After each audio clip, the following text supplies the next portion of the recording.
Pimples खूप होतात नाही नसेल तुमच्याकडे, माझ्याकडे पण नव्हतं. माझ्या मम्मीकडे होतं ना, तिने मला काही असे क्वचित इन्ग्रेडियंट्स जे सांगितले आणि त्यामुळे मला खरंच फरक पडला. जाणून घ्यायचं तुम्हाला पण हे इन्ग्रेडियंट्स कोणते आहेत, त्या व्हिडिओ शेवटपर्यंत नक्की बघा. So welcome to everything hub. आज मी तुमच्यासाठी एक DIY स्क्रब आणि DIY मास्क घेऊन आलेले आहे. सो तुमच्या पिंपल स्किनसाठी तुम्हाला ऍक्ने येत असतील तर त्याच्यासाठी, ओपन पोर्ससाठी किंवा तुमच्या फेसवर काही डलनेस, ड्रायनेस 10 डेज मध्ये तुम्हाला 101% फरक पडेल ही माझी गॅरंटी. माझ्या पर्सनल एक्सपिरियन्स तुम्हाला सांगते. मला 1 ते 2 वर्ष माझ्या स्किन खूप पिंपल्स होते, खूप माझी स्किन ड्राय पडली होती, मला खूप पिगमेंटेशन आलेलं होतं, माझी स्किन रफली होती, खूप पेनफुल पिंपल्स होते. सो याच्यावर मला सोल्युशन माझ्या मम्मीने दिलं. ते सोल्युशन कुठलंही जर तुम्हाला जाणून घ्यायचं असेल तर व्हिडिओला शेवटपर्यंत नक्की बघा, कारण मी हा मास्क आणि स्क्रब अगदी नॅचरल इन्ग्रेडियंट्स पासून बनवलेला. काय फरक पडला तुम्हाला आणि नक्की फरक पडेल. ते इन्ग्रेडियंट्स कोणते आहेत ते आपण जाणून घेऊ. स्क्रब आपल्याला रेडी करण्यासाठी लागणारे सर्वात महत्वाची साहित्य म्हणजे नीम पावडर आणि आंबे हळद. आंबे हळद तुम्हाला माहिती नसेल तर मी स्क्रीनवर तुम्हाला फोटो शेअर केलेला आहे, त्याला आंबे हळद असं म्हटलं जातं. सो आपल्याला लागणार आहे नीम पावडर, आंबे हळद, तांदळाचं पीठ, लिंबूचा रस नसेल तुमच्याकडे, म्हणजे लिंबू नसेल तुमच्याकडे तर तुम्ही हनी पण यूज करा.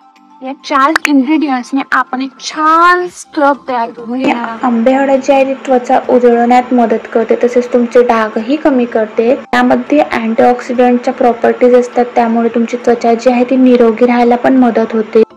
नीम पावडरमध्ये अँटीबॅक्टेरियल आणि अँटीसेप्टिकचे गुण असतात. त्याचबरोबर ते काळे डाग, तुम्हाला वांचे डाग असतील, पिंपल्स असतील, काही डलनेस, ड्रायनेस असेल तुमच्या स्किनवर, ती नाहीशी व्हायला मदत करते. अँटीबॅक्टेरियल प्रॉपर्टीज असल्यामुळे तुमच्या स्किनला नॅचरली ग्लो पण मिळतो. आणि तांदळाच्या पिठामध्येच एक स्क्रबिंगचा गुणधर्म आहे. ती त्वचेला अगदी छान आतून ग्लो प्रोव्हाइड करते, त्वचेला उजळ करते. तुमच्या त्वचेची जी टॅनिंग आलेली असते फेसवर ती सगळी टॅन दूर करण्यास मदत करते. आणि लिंबाच्या रसाचा तुम्हाला माहितीच आहे, लेमन ज्यूस किती इम्पॉर्टंट आहे फेससाठी. त्यामध्ये व्हिटॅमिन C भरपूर प्रमाणात भरलेलं असतं, त्यामुळे तुमचे पिंपल्सचे डाग असतात ते फार कमी होतात. त्वचेला ताजेतवाने ठेवण्याचे काम करतात. तुमच्या त्वचेचे जे ऑइलीनेस असतो तो खूप प्रमाणात कमी करायला मदत करतो. हे स्क्रब अप्लाय करून झाल्यानंतर छान तुम्हाला कोमट पाण्याने आपला फेस जो आहे तो वॉश करून घ्यायचा आहे, छान ड्राय करून घ्यायचा आहे. ड्राय झाल्यानंतर आपण नेक्स्ट स्टेप बघूया. मला DIY पॅक साठी लागणारे इन्ग्रेडियंट सेम आहे, जसं की आंबे हळद, नीम पावडर, रोज वॉटर जर तुमच्याकडे नसेल तर तुम्ही दही पण यूज करू शकता. हे छान मिक्स करून घ्यायचे आणि 15 मिनिट आपल्या चेहऱ्यावर अप्लाय करायचे. अप्लाय करून झाल्यानंतर छान तुम्हाला कोमट पाण्याने आपला केस जो आहे तो वॉश करून घ्यायचा आहे, छान ड्राय करून घ्यायचा आहे.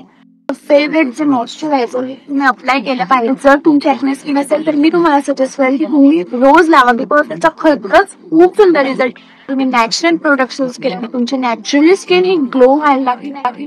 डार्क स्पॉट झालेले सर्व काही रिड्यूस करू शकता. ही एक रेमेडी जर तुम्ही नेहमी करत राहिला तर तुम्हाला नक्की फरक पडेल. कारण मला स्वतःला माझे पर्सनल अनुभव आणि मी तुम्हाला सांगते की मला याचा खरंच 100% फरक पडलेला आहे. तर तुम्ही नक्की, जर तुम्हाला व्हिडिओ आवडला असेल तर चॅनलला लाईक, शेअर आणि सबस्क्राईब करायला विसरू नका, जेणेकरून मी जे नवीन व्हिडिओ अपलोड करेल ते तुमच्यापर्यंत पोहोचतील आणि तुम्ही ते व्हिडिओ बघू शकता, ते तुमच्यासाठी युजफुल ठरू शकता. भेटूया एका नवीन व्हिडिओ मध्ये नवीन टॉपिकवर.